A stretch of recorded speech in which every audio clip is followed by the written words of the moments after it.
Thank you very much. Thank you very much, everybody. And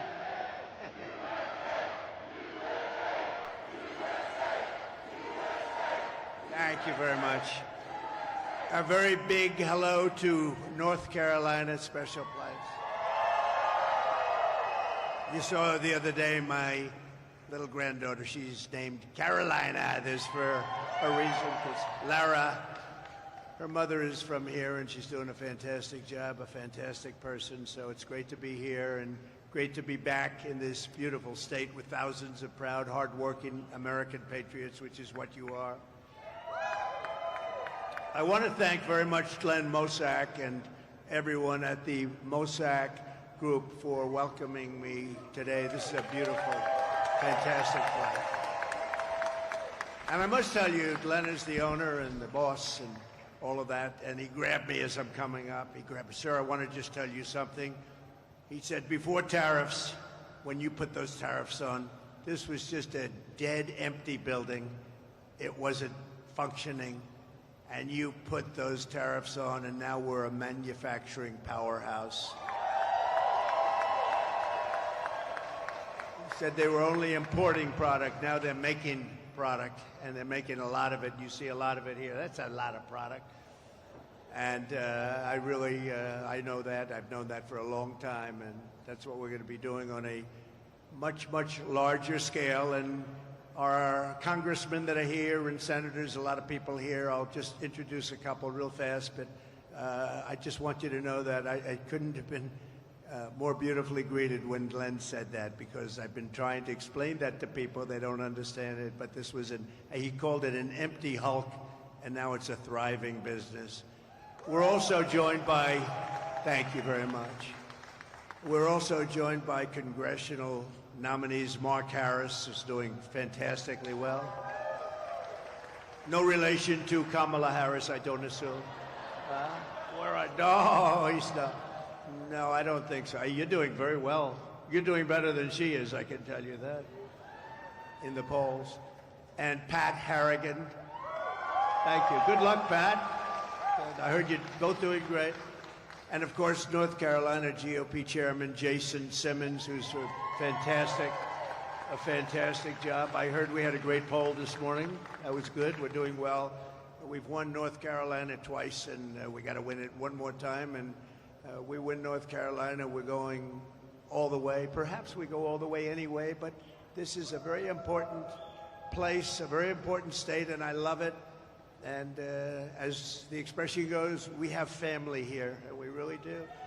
I also want a big enterprise down the road at Lake Norman. Does anybody know of what I have? And it's been very, very successful. Trump National has been great right on Lake Norman, which is so beautiful. I wish I had time to go see it. I won't have time to even see it. I got to go in and out, but I'll be back. As you know, there have been 2 assassination attempts on my life that we know of, and they may or may not involve, but possibly do, Iran. But I don't really know, can't be sure, because in the first case in Butler, Pennsylvania, great place, and we're going back to Butler, by the way. We're going to go back and finish our speech. The FBI has been unable to open the 3 potentially foreign-based apps. And in the second case, the assassin had 6 cell phones in his car, yet the FBI has likewise been unable to penetrate their guard. Shouldn't be tough to do. They want to know, and I want to know, and the whole country and maybe the world wants to know, who is he calling? Who is he calling? In the old days, the FBI and the DOJ used to capture people before anything happened. In current days, the upper echelon of the FBI is all talk while they focus on the sitting president's political opponents. That's what they're doing. They spend so much time. We won the case in Florida. It's all a big scam. It's all against a political opponent, me, who's doing better in the polls than anybody else, and should be hopefully able to recapture the presidency and 41 days and make our country great again, but all they focus on is their political opponent. But they must get Apple to open these foreign apps, and they must get Apple to likewise open the 6 phones from the second lunatic, who's a lunatic, and open them immediately, because we have a lot at stake, whether it's me or any other former president. They break into apps all the time. They had no problem breaking into the apps of the J6 hostages. They broke into those apps.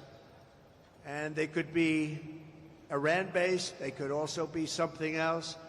But we'll never know until they're opened, and they got to get them opened.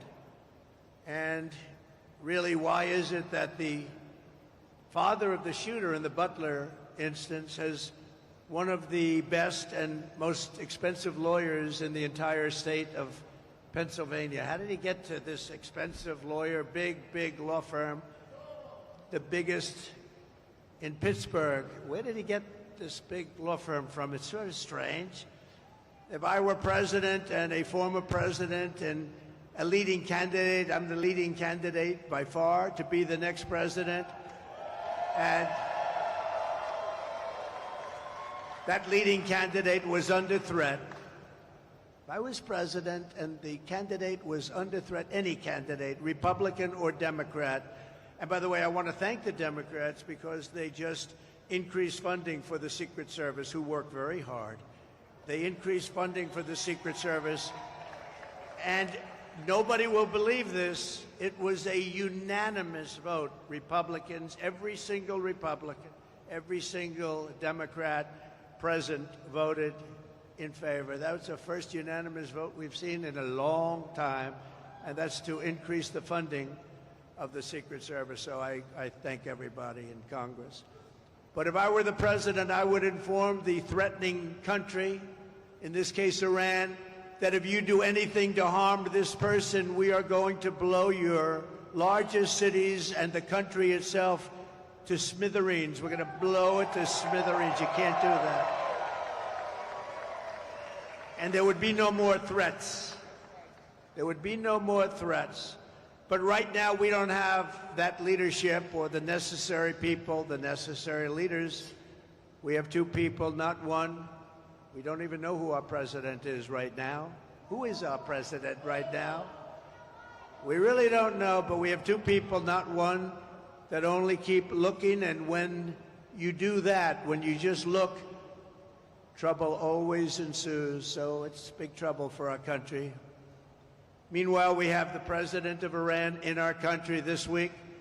We have large security forces guarding him, and yet they're threatening our former president and the leading candidate to become the next president of the United States. Certainly a strange set of circumstances. Around the world, our enemies are desperate to prevent Donald Trump from returning to the White House because they know I will make America great again. They don't want that.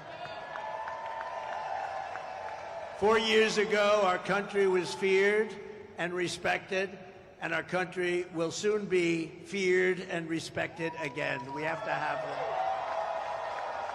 And that's why we all need to pull together to thwart these attempts and to bring back American strength, power, and prestige. We will soon have it back. No threat will shake me. No enemy will intimidate me. And I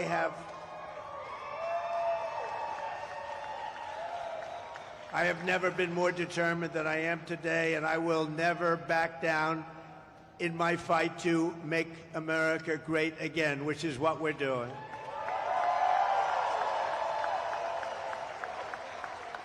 So I want to make that statement because we are under threat. I have been threatened very directly, and I appreciate the agencies that we've been meeting with, but we've been threatened very directly by Iran. And I think you have to let them know, because the best way to do it is through the office of the president, that you do any attacks on former presidents or candidates for president, your country gets blown to smithereens, as we say. 41 days from now, we are going to win the state of North Carolina. We are going to defeat Comrade Kamala Harris. And we are going to take back our country. We're going to take it back. Yesterday, I was in Georgia, a great place, to outline my plan for an American manufacturing renaissance. That's what we're doing. We got tremendous reviews on that speech. Now today, Kamala Harris is supposedly announcing her so-called plans to support manufacturing and wealth creation. Why didn't she do it 3.5 years ago? They've done nothing. Why didn't she do everything 3.5 years ago? She's been there for almost 4 years, and she didn't do it. She didn't create wealth. She destroyed 22% of the value of every dollar in your pocket and jeopardized us in front of the remaining portions of the marketplace. And the world's reserve currency is under siege right now. A lot of people think we won't have the reserve currency. If we lose that, that's like the equivalent of losing a war. We will have it. If I'm elected president, we will have the world's reserve currency in better shape and order, and every country will follow it. And if they don't, we will put tariffs on that country, and we won't trade with that country, and they will then call us and say, we would love to have you continue to be the world's reserve currency, sir. So easy. It's so easy, but you need the right messenger. You need the right messenger. She didn't support domestic manufacturing. She killed 24,000 U.S. manufacturing jobs. In the last month alone, we lost 24,000 jobs. You know, there is a reason for the interest rate cut from the Fed. Big part of that reason is that our economy is doing really, really badly. Kamala goes to work every day in the White House. Families are suffering now. So if she has a plan, she should stop grandstanding and do it. Just do it. You have a few months left. Do it. Do it. You have plans for the border? Do it now. You know, you don't need anything at the border. All you need is the President of the United States to say, the border is closed. I didn't have anything. I had only a good thought process. I closed the border. I built hundreds of miles of wall, and I got Mexico to give us thousands of soldiers to guard our country so people didn't come in. And we had the safest border in the history of our country. I didn't need to have a document. I was president. I said to the Border Patrol, nobody better than the Border Patrol and ICE and all of the rest, law enforcement in this country, of which I have the endorsement of almost every single law enforcement group. But Kamala should have closed the border years ago, and we wouldn't have hostile takeovers of Springfield, Ohio, Aurora, Colorado, where they're actually going in with massive machine gun type equipment. They're going in with guns that are beyond even military scope, and they're taking over apartment buildings. They're taking over real estate. They're in the real estate development business. Congratulations. These are, in that case, people from Venezuela, young street gang members that were sent here by the Venezuelan government. You know, crime in Venezuela is way down. Crime all over the world is way down, except here. I was right in the debate when David Muir kept interrupting me over and over and over again. And he said to me, when I said crime is way up, it's rampant because of what's happening in our country, and he said, no, crime is not up. That's a mistake. Crime. Well, the following day, the Department of Justice announced the crime figures up 44%, up much more than that in certain categories. But I haven't gotten an apology. No vice president in history has done more damage to the United States economy than Kamala Harris. She has no idea what she's talking about on economy or really on anything else. If you watched Oprah the other day and you watched those answers, you wouldn't even be thinking of her for president of the United States, because we had 4 years of that, and our country can't take 4 more years of that, I can tell you. But twice she cast the deciding votes that caused the worst inflation in maybe 100 years. She abolished our borders and flooded our country with 21 million plus illegal aliens. They came in from all over. Think of it. They came from prisons and jails. They came from mental institutions and insane asylums. They're terrorists. They're criminal street gangs. They're MS-13. We took millions of people like this into our country, and we're going to get them out, and we're going to get them out fast, I can tell you. No country can survive that. No country can survive it. But ask yourself, is anything less expensive than it was 4 years ago? Where are the missing 818,000 jobs? Remember they said 808, they were fake jobs. And they thought they'd be caught, but they thought it was going to be after the election, not before the election. They had a leaker, thank you, Mr. Leaker. They had a leaker who leaked the fact that they falsified the numbers. Nobody talks about it. The press refuses to write it. We don't want to hear Kamala's fake promises, even something like she worked very long and hard hours over French fries at McDonald's. She'd never worked at McDonald's. It was a fake story. It was a fake story. The press now refuses to write it because it's so, you know, there's a very simple one. She said she worked at McDonald's and she didn't. Not highly sophisticated, not complicated. It was a lie. She never worked at McDonald's over the hot French fries. I think I'm going to a McDonald's in 2 weeks, actually, and I'm going to work the French fries because I will have worked longer and harder at McDonald's than she did if I do that even for half an hour. So we want to hear an apology for all of the jobs and all of the lives that she's destroyed. Think of it. They created 818,000 fake jobs so that the job numbers would look better. But they got caught before the election. They were going to announce it after the election that it was a mistake. It wasn't a mistake. It was fraud. And the Attorney General should look into it because nobody's ever had that kind of a mistake before in this country. 800, almost 1 million jobs, a mistake. But she got caught. So I just, sometimes these whistleblowers and leakers are okay with me. Kamala Harris is a one-woman economic wrecking ball.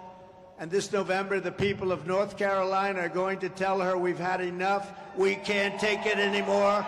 Kamala Harris, you're fired. Get out. You're fired. You did a lousy job as vice president.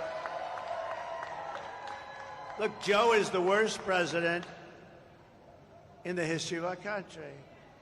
Jimmy Carter is the happiest man because the Carter administration, by comparison, was totally brilliant. And Kamala is considered, and if you go back 7 weeks, was considered the worst vice president in the history of our country. Now she wants to be president. We can't let it happen. And she's a Marxist. We're not ready for a Marxist president, and we never will be. North Carolina was once the beating heart of American manufacturing. I know it very well. I was here many times to buy furniture for buildings. I'd come and I'd look, and there was nobody like the craftsmen of North Carolina. It was filled with companies like this one and known everywhere for its incredible craftsmanship and skill. I know from personal experience, though, that I was a big buyer. I bought a lot of things here.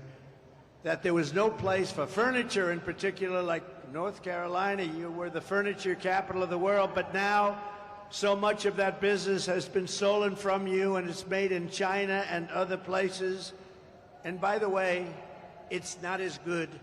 The quality is nowhere near. You made furniture. You bought a chair. It was good for 30 years. You buy some of these chairs that they sell you now, they break after about 2 months. People are laying on the floor, suing you for giving a bench. Then on top of it all, our government keeps them out. Then on top of it all, you get sued because they fell out of a chair at a hotel. Boy, oh boy, you made the best product. You made the best furniture. After the twin betrayals of NAFTA, which I ended, and China's entry into the WTO, World Trade, North Carolina lost over 300,000 manufacturing jobs quickly, including 60% of its furniture manufacturing jobs, and that number was going up until I came along. No one in Washington ever cared until me. In 4 short years, I ended NAFTA, the worst trade deal ever made, and replaced it with the USMCA, considered the best trade deal ever made, kept you in business.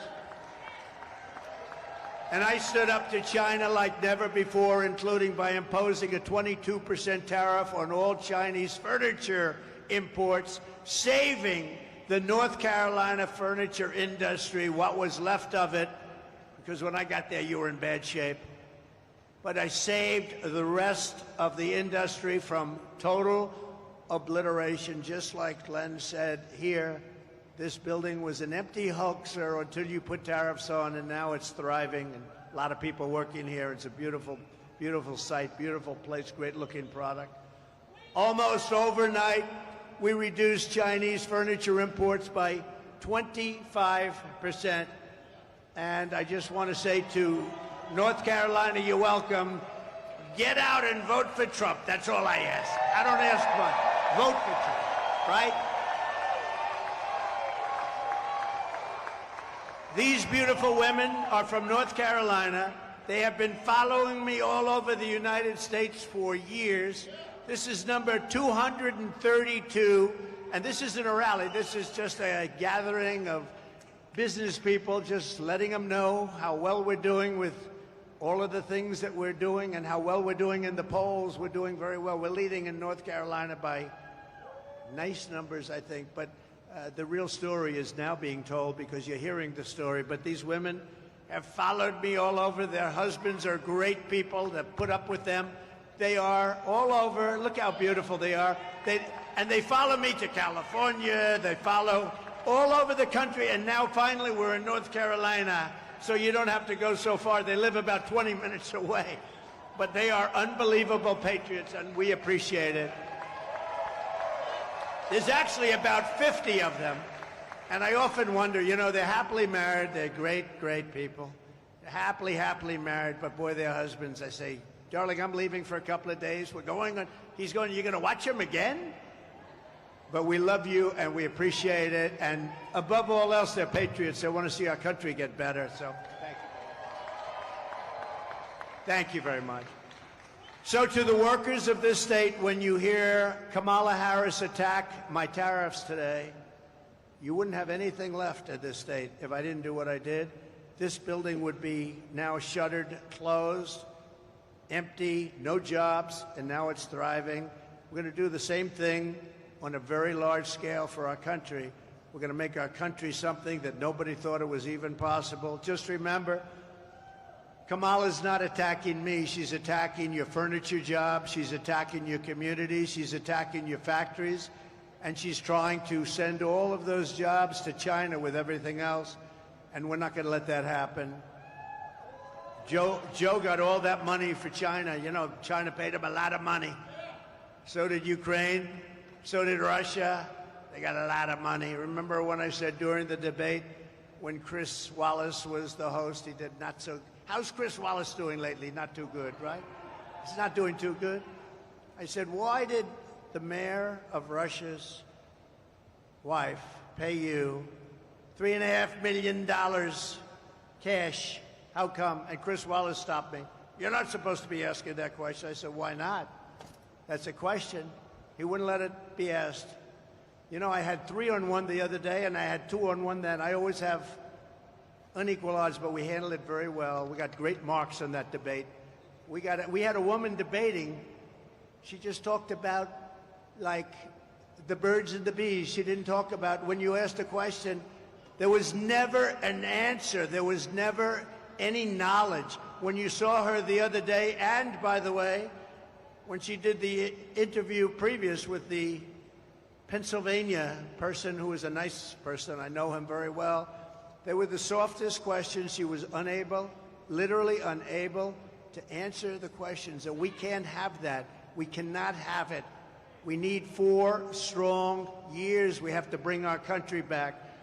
Under my plan, American workers will no longer be worried about losing your jobs to foreign nations. Instead, foreign nations will be worried about losing their jobs to America. You've never heard that before. And you've never heard that before, I don't think.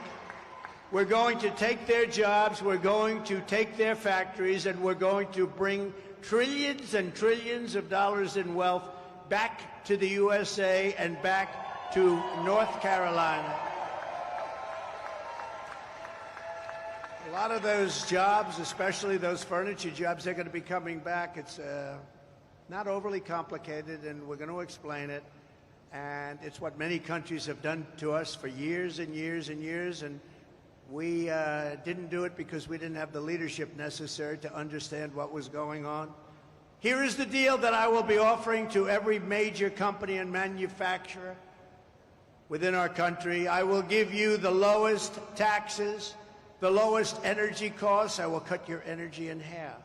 The lowest regulatory burden and free access to the best and biggest market on the planet Earth, but only if you make your product here in America and hire American workers for the job. You know, I had Wall Street geniuses calling me up yesterday. I said this yesterday when I was in Georgia, where we're leading also, by the way. That's nice, by quite a bit. But we were in Georgia and doing well, and they called me up after the speech and they said, "What? Who gave you that idea to cut the taxes, but only if you make the product in the USA?" Pretty good idea. They said, "Who gave you that idea?" I said, "I did. If you don't make your product here, then you will have to pay a tariff when you send your product into the United States, and we will take in hundreds of billions of dollars into our treasury and use that money to benefit American citizens." But really what's going to happen is they're going to end up building their factory here so they don't have to pay the tariff. That's really what's going to happen, most of it. But when they don't, we're going to take in a lot of money. Every once in a while in business, you'll look at a company and say, how is it possible that I can buy this company? This company's great. Happens. I've had it happen a lot. Actually, I've done a lot of them. But the other side looks and doesn't understand why you're so thrilled. And that's the way I view the incredible potential of the United States. This is a profit-generating machine that's been horribly run by either corrupt or very stupid politicians. And it's been allowed to be dissipated, absolutely dissipated. But it's like a company that you see it, you buy it, you change it, and you make a fortune.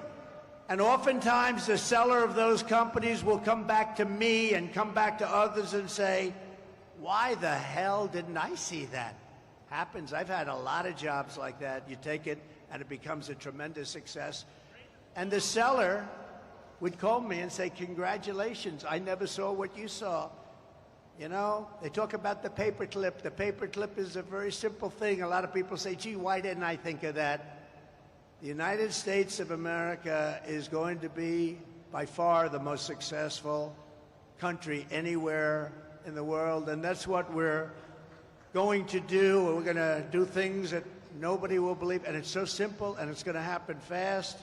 We're going to do great things for the citizens of our country. We're going to make an absolute fortune for the American people. I think it's okay to say that. It's about time, because we've been given and giving away our country to foreign countries for so long. They've been ripping us off for so long. And now it's going to be the exact opposite. And we're not going to rip them off. We're just going to take back what was ours and then some. The centerpiece of my plan for a manufacturing renaissance will be a 15% made in America tax rate. You have to make it in America. So the tax rate is going down to 15% if your product is made in America, like this product is made in America. So I brought the business tax rate from 39% to 21%, the biggest decrease, biggest cut in taxes in the history of our country. And people said that that was impossible to get done, but I got it done, and I got it actually passed in Congress, so it cannot be changed easily, even though they want to change it and raise it way back up and lose all your jobs. If she gets in, they're going to want to make it 38, 40, maybe even 50%. I got it done. I got it approved in Congress. And we did more business and created more jobs during that period than at any time in our country's history. Now I'm taking it a step further. We're going to bring the 21% rate, which everyone said we could never get, down to 15%, but only if you manufacture your product here in the USA, just like you did when you were the furniture capital of the world. That's why those furniture companies, and you still have your craftsmen here, unfortunately, they're doing other jobs that they don't want to be doing. They love making furniture. I know the furniture guys. They don't want to be doing other jobs. They want to be making furniture. They're artists. Those people are going to be coming back into the furniture business. Then, next, I'm imposing tariffs on your competition from foreign countries, all these foreign countries that have ripped us off, which stole all of your businesses and all of your jobs years ago and took your businesses out, so that now they won't be able to compete with North Carolina or businesses in any other state in our once great country, soon to be greater than ever before country. All of your furniture makers are going to come back and come back bigger and stronger and better than ever before. They're mostly gone. They're all coming back. This is why people in countries want to kill me. They're not happy with me. It's a risky business. This is why they want to kill me. They only kill consequential presidents, remember that. But this is why, if you're one of the countries that's affected, you're not happy with what I'm saying. When they used to say they like Barack Hussein Obama, of course they do, because he did nothing to help us. When they like Biden, who doesn't know he's alive, of course they like him, because he does nothing to bring your businesses back. He lets the world rob our country, the robber barons. He lets them rob and steal from our country, and most importantly, he lets them take our jobs. U.S.-based manufacturers will also be able to write off 100% of the cost of heavy machinery and other equipment in the fiscal year. So you got the greatest thing in the world. You're going to have protection from them coming in, because we're going to put on from 50 to 200% tariffs. You're going to be protected.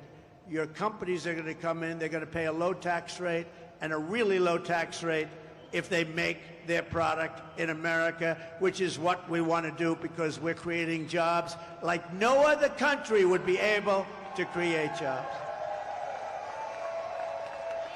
By contrast, listen to the deal that Kamala Harris is offering to companies to keep jobs in America. First, the tax queen, they call it the tax queen because she's a big tax raiser, is demanding a 33% tax hike on all domestic production. That means those companies are leaving. That's all it means. You know, these are companies that are smart, and they owe it to their shareholders or their families or whoever owns the company. They'll leave. They have to leave. So she wants to increase their taxes. They're already leaving, and she wants to increase. That means they're gone. Do we agree, North Carolina? The ladies of North Carolina agree. That's not a tough one, though. You've had tougher questions than that. No, she wants to raise the taxes on businesses, so now they can all leave. Next, she wants the largest capital gains tax in the history of our country. And then she is promising a brand new wealth confiscation tax, or unrealized capital gains tax. In other words, unrealized. You know what that means? That means, you know, a lot of people are rich, but they don't have cash because they're spending it in their business and other things. That means they're going to have to sell their business in order to get cash, because she's taxing you and you haven't done anything. The only one going to make a lot of money are going to be the appraisers, the accountants, and the lawyers. that will drive our country into a depression like in 1929. In addition, Kamala is shutting down power plants nationwide, causing electricity prices to soar by more than 100%. You know, your energy costs are much too high right now. And she's going to be lifting them by at least 100%. And she'll close down all fracking and all fossil fuel development. She's been saying it for years. So she had 15 different policies that she's changed. And over the years, I've been, you know, into politics, but mostly on the other side, like writing checks for politicians. Campaign contributions, extremely legal. But I've been on the other side, campaign contributions. And I've seen on occasion a politician make one change in policy, maybe two.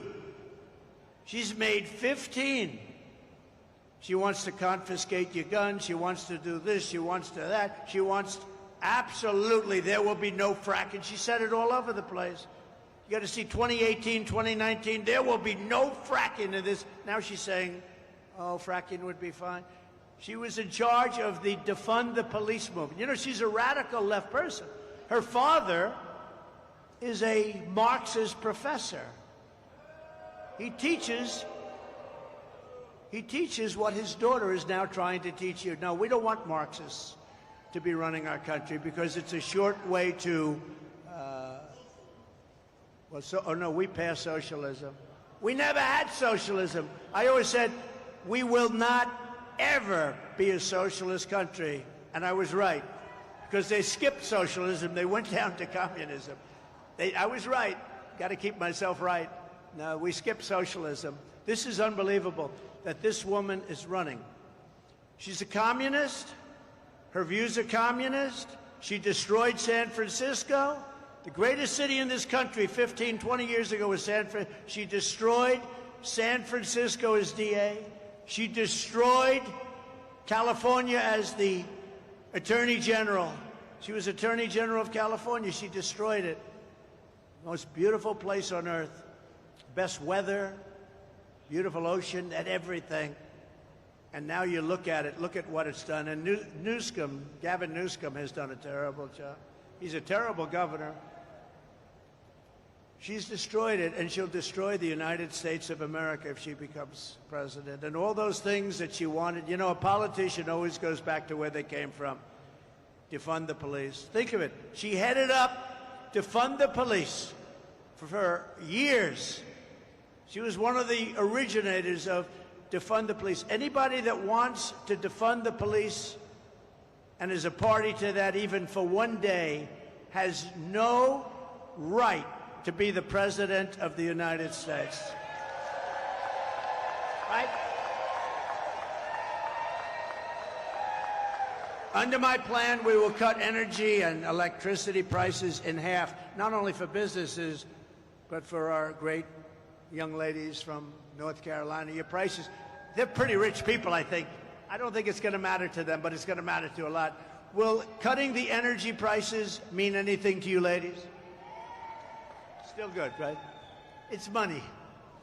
But we're going to cut it in half, not only for your businesses, but for everybody. Within 12 months, we will double our electricity capacity to compete with China and other countries on artificial intelligence. You know, people don't know the AI, artificial intelligence, is a big thing. Everybody wants it. China's already building massive electric plants. To be able to compete, you need more than double the electricity that you already have in this country, or you can't compete. It is an electricity-eating monster. And we're going to be able to do that, and we'll be more than able to compete. We're going to be able to get it done, but not if somebody else is president. It'll be a disaster. To slash burdens on workers and businesses, we will cut 10 old regulations for every one new regulation. So I cut more regulations during my 4-year term than any other president in history during any term. And we're going to keep it going. Some of them have been put back by Biden and Harris. And to the auto workers of our country, we love you. I am pinpointing you for greatness. China is right now building major auto plants in Mexico. They didn't start them with me. They knew that it wasn't going to work with me. As soon as I left, they started building. And they think they're going to sell their cars into the United States and destroy Michigan, South Carolina, North Carolina, Georgia, a lot of other places where they make autos or auto parts. And it's not going to happen. We will put a 100% tariff on every single car that they want to come across our border, and tell them only that they'll get rid of the tariff under one circumstance: if you build your plant, not in Mexico, but into the United States, and use our people as your workers. I will bring automobile manufacturing back to the highest level in the history of our country. We will be like it was 50 years ago, when there was virtually nobody else to compete with us. We're going to bring back the automobile manufacturing at a level that we haven't seen before in many, many years, maybe never. Vote Trump, and you will see a mass exodus of manufacturing from China to Pennsylvania. You haven't heard that too much. From Germany to Georgia, from South Korea to North Carolina, you're going to see a tremendous exodus the other way. You haven't seen that. We were getting ready to do it, and then a lot of bad things happened. We did much better, by the way, in the election of 2020 than we did in 2016. Just remember that. Millions and millions of votes more. More votes than any sitting president in the history of our country. But they beat us by a whisker. They beat us just by a little whisker. He beat us from the basement. As we save our economy, we will also seal the border and stop the migrant invasion into our country. It's the greatest invasion that we've ever had into our country. What they've done to our country is incredible, and what they're doing to our country.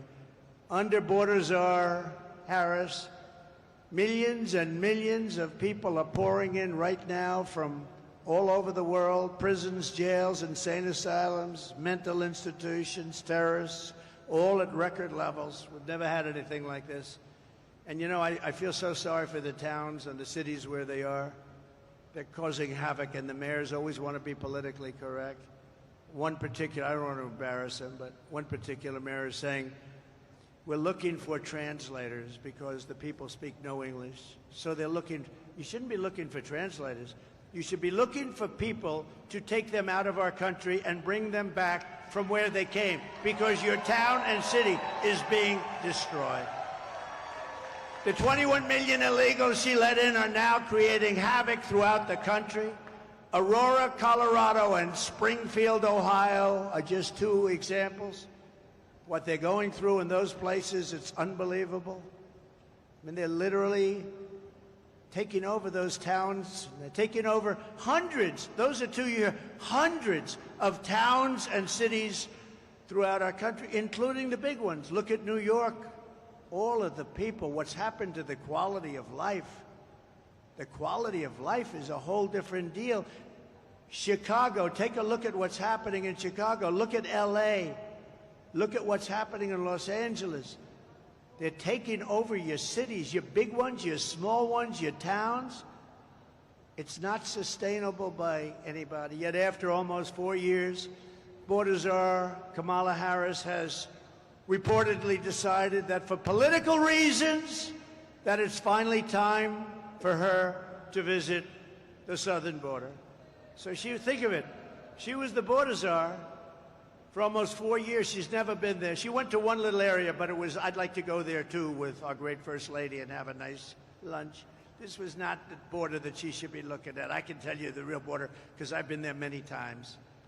She finally went after almost 4 years, and the reason is because her polls are crashing. She's not doing well because I don't believe the people of this country are stupid. I think they're very smart, and you're not going to let her ruin this country like she did San Francisco or Los Angeles. She ruined the entire state of California. She's trying to con the public, but remember, she is the one who terminated Remain in Mexico. I had a policy. It was not easy to get. with the president of Mexico, who I got along with great, but he is a smart man and he took advantage of our country. I said, we have to have Remain in Mexico. He looked at me like I was crazy. I said, no, I'm not. I want Remain in Mexico until we find out if these people are qualified to come in. And they stayed in Tijuana. They stayed all over Mexico, hundreds of thousands of people. And we took them in very, very slowly. I don't know if they can put up my world's favorite chart. I don't know. We're in a factory right now. We don't have billboards, I don't think. But the greatest chart, I love that chart because that chart saved my life. It was a chart on immigration. There was a chart on immigration, blue, gold, and red. I love it very much. If I didn't have that chart, I probably wouldn't be speaking to you right now. But it shows basically that we had the best and lowest immigration numbers, and that included drugs and human trafficking, a lot of other things that we've ever had in the history of our country. So Remain in Mexico. They canceled our asylum agreements with Central American nations, ended Title 42, a very important program, implemented nationwide catch and release. I had catch and release, but I catch and release in Mexico. We catch and release into the United States, never to see these people again until they murder somebody, and then we see them.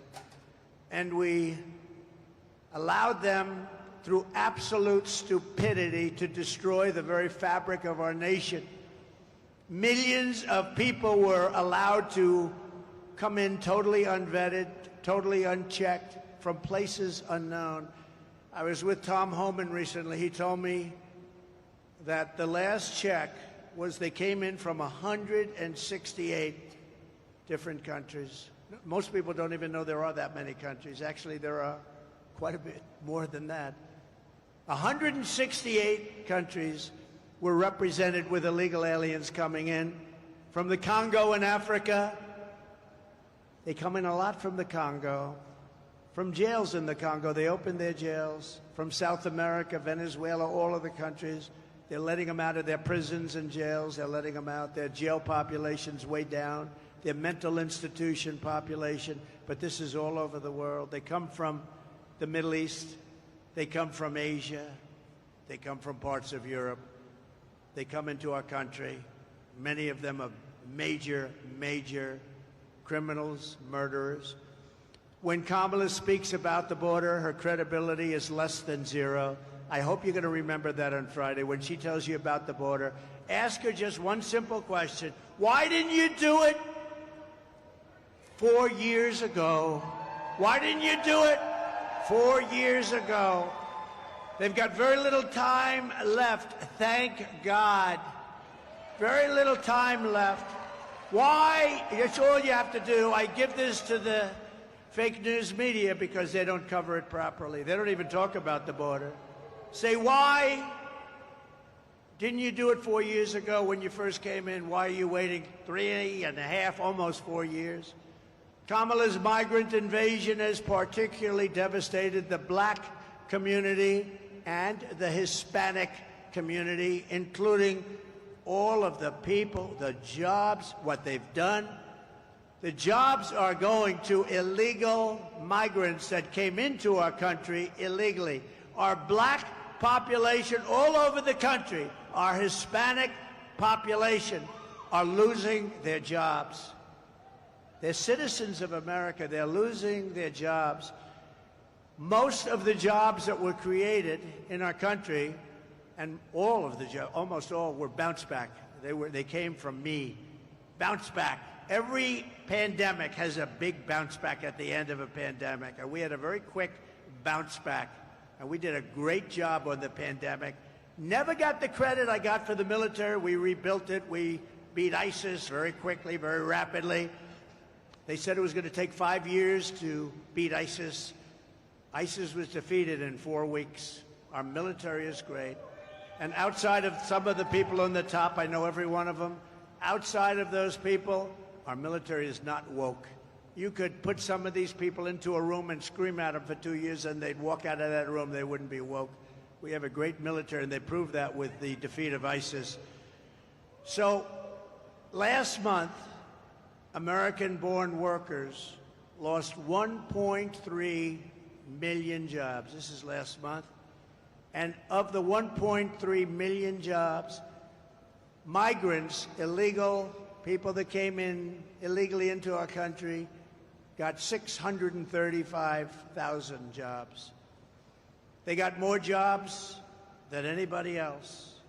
The black population and the Hispanic population is being devastated by Biden and Kamala Harris, by these millions of people that are coming into our country. And unions will be next. You watch. The unions are going to be devastated by this. And I've been right about everything. You know, they have a hat. Trump was right about everything. I actually was right about everything, right? In the Republican Party, which has become the party of common sense, we believe that American jobs should go to American citizens, not illegal aliens. We believe that strongly. And that's one more reason why we begin the largest deportation operation in American history, starting with the criminals, the murderers, the drug dealers, the people from prisons. We're going to get them out of our country. We're going to get them out fast. The terrorists. We have record numbers of terrorists. In 2019, Border Patrol reported not one terrorist came into the country under the Trump administration. I don't even believe that could be possibly correct, but that's what they say, 0. Over a period of years, they said 11 came in.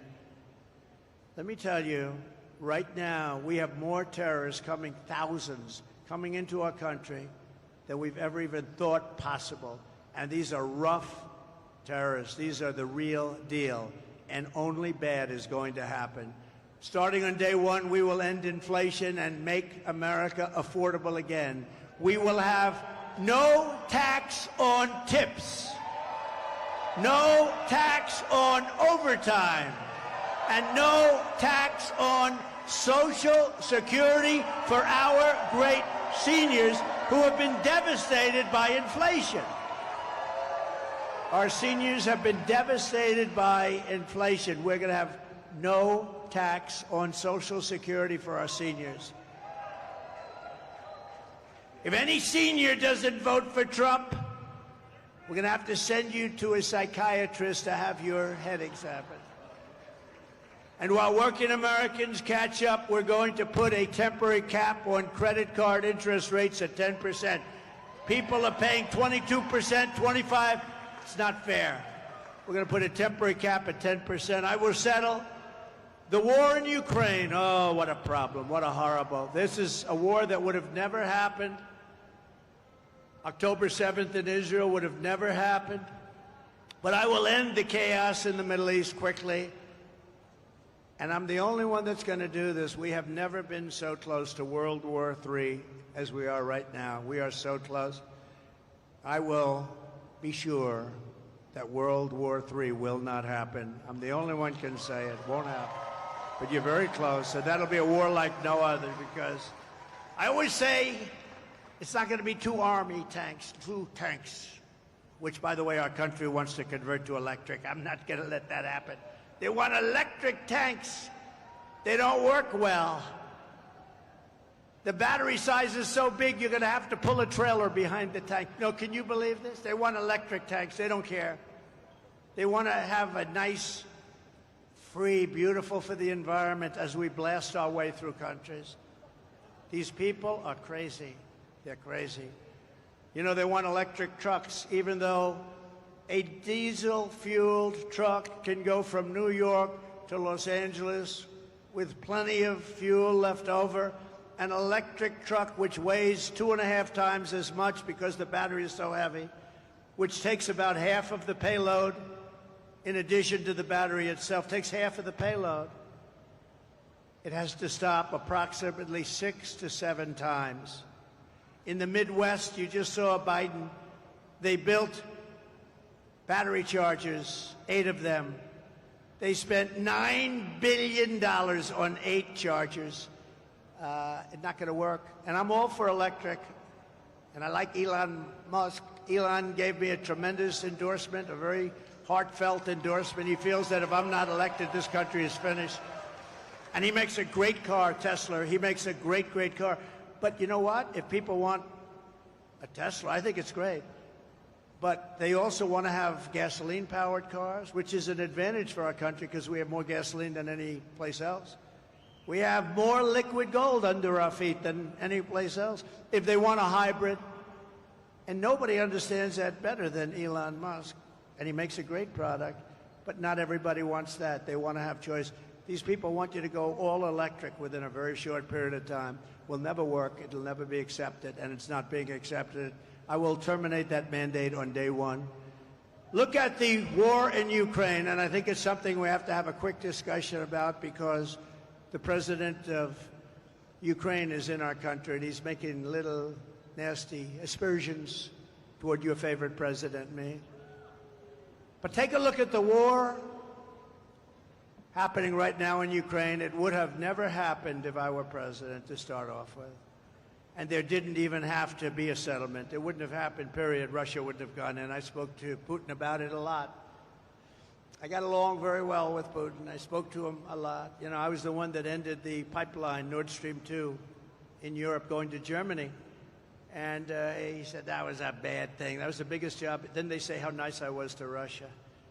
No, I wasn't nice, but we got along. We had a good relationship, which is a good thing, not a bad thing. But what's happening in Ukraine is a very serious matter. Let's say we did settle, and a deal would have been made with Russia years ago, 3 years ago, before it all began. And we could have made a deal easily. Could have made it easily. If we had a president who was intelligent, we could have made a deal easily. But what do you have left now, right? 3 years of horrible fighting. The country is absolutely obliterated. Millions and millions of people, including all of these great soldiers, they're dead. Those gorgeous buildings with golden towers are demolished and laying broken on their side. And you'll never see that kind of a town or city again. Can never be duplicated. They're all demolished other than Kiev. You'll never be able to rebuild the cities or towns the way they are. Impossible to do. They were thousands of years old. And just think about it. Just 3 years ago, you had a beautiful civilization. Millions of people that were living that are now not with us any longer. Magnificent towns and cities that were so beautiful could never be reconstructed, other than Kiev, which is actually starting to be hit right now. He wanted to save that. Most of the country is gone. The heritage is gone. So many people are dead. Many people have left for Poland, for Hungary, and for other places, never to return. And that includes many, many Russian soldiers are dead. A deal could have been made. There wouldn't have been one person that died, and there wouldn't have been one golden tower laying shattered on its side. A deal could have been made if we had a competent president instead of a president that egged it all on. And Biden and Kamala allowed this to happen by feeding Zelensky money and munitions like no country has ever seen before. Every time he came to our country, he'd walk away with $60 billion. He's probably the greatest salesman on earth. But now, Ukraine is running out of soldiers. They're using young children and old men because their soldiers are dying and other things are happening to them that we won't even discuss. So many are badly injured. And what do you have? What deal can we make? What deal can we make? It's demolished. The people are dead. The country is in rubble. And who are these people that allowed this to happen? Who are these people? I said, don't let it happen. This never happened in my 4 years. I told President Putin, you're not going to do it. He would never have done it. They started to form after I left. And I actually thought they were forming as a negotiating tactic for Putin. I thought it was a negotiation, but through a lot of bad statements and stupid statements, he went in, and he's no angel. It's all such a horror. Biden and Harris caused this situation by the stupidity of what they said, by every move they make. But they caused the situation, and now they're locked in. They're locked in. I watched this poor guy yesterday at the United Nations. He didn't know what he was saying. They just don't know what to do. They're locked into a situation. It's sad. They just don't know what to do.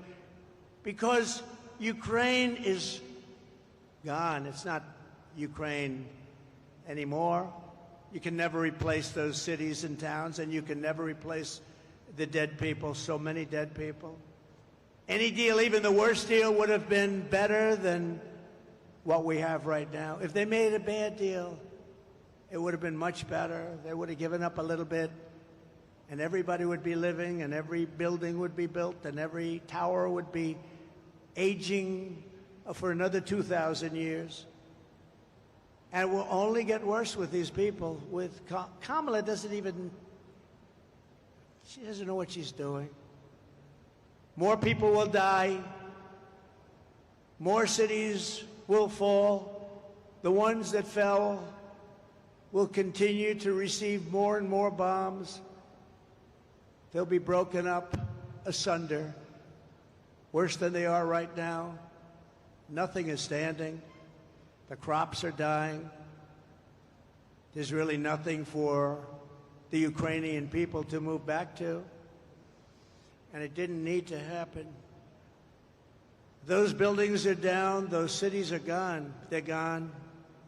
And we continue to give billions of dollars to a man who refuses to make a deal, Zelensky.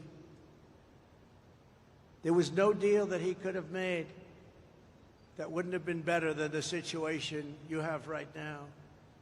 You have a country that has been obliterated, not possible to be rebuilt. It'll take hundreds of years to rebuild it. There's not enough money to rebuild it if the whole world got together. They're not going to be satisfied until they send American kids over to Ukraine, and that's what they're trying to do. And the moms and dads of America don't want their kids fighting Ukraine and Russia. And we're not going to have our soldiers die across the ocean.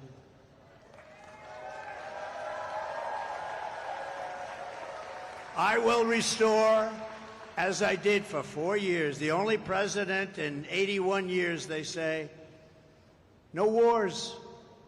Hillary Clinton said, look at him, look at him. He'll immediately start wars. No. Then she said, look at his rhetoric. He's going to start wars. I said, no, my rhetoric is going to keep us out of wars.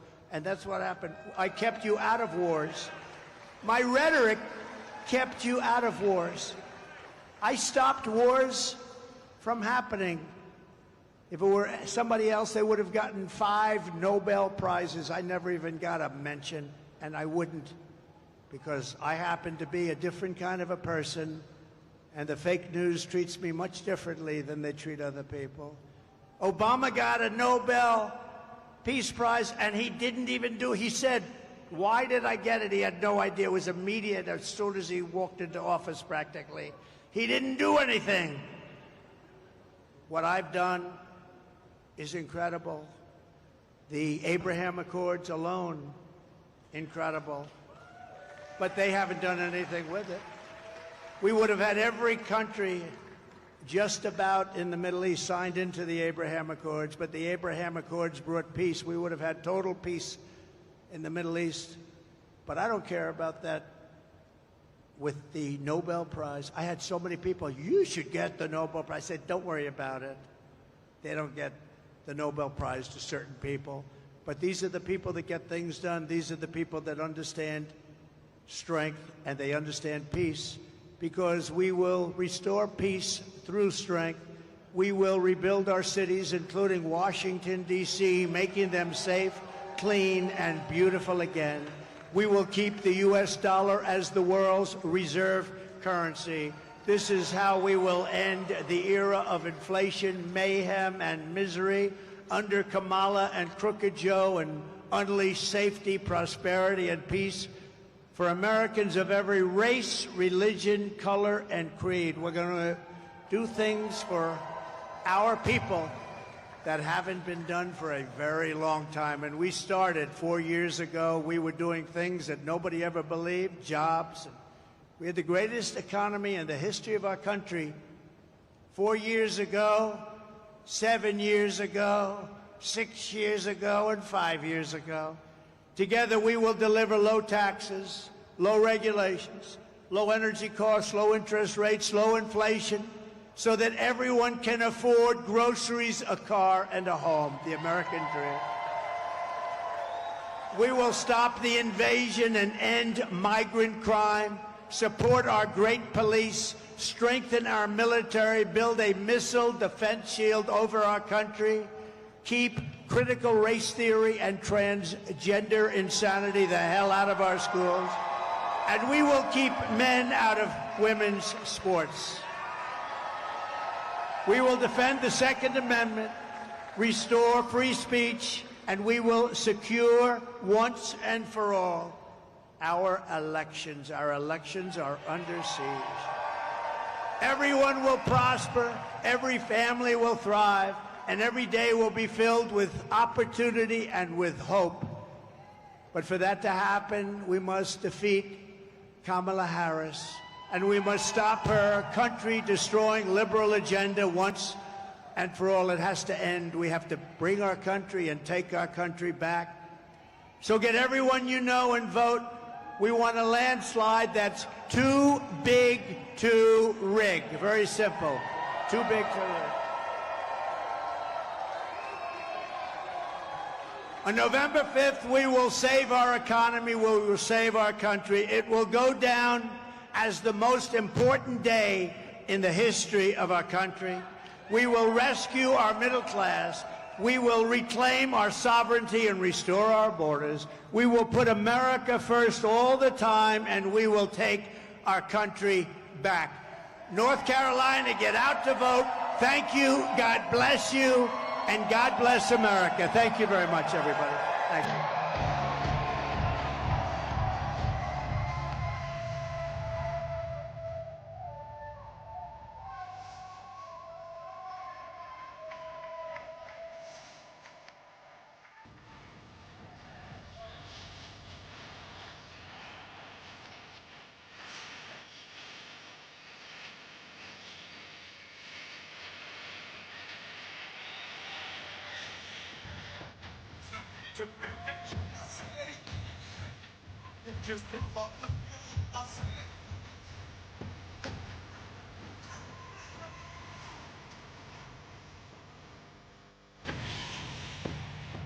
Don't let you get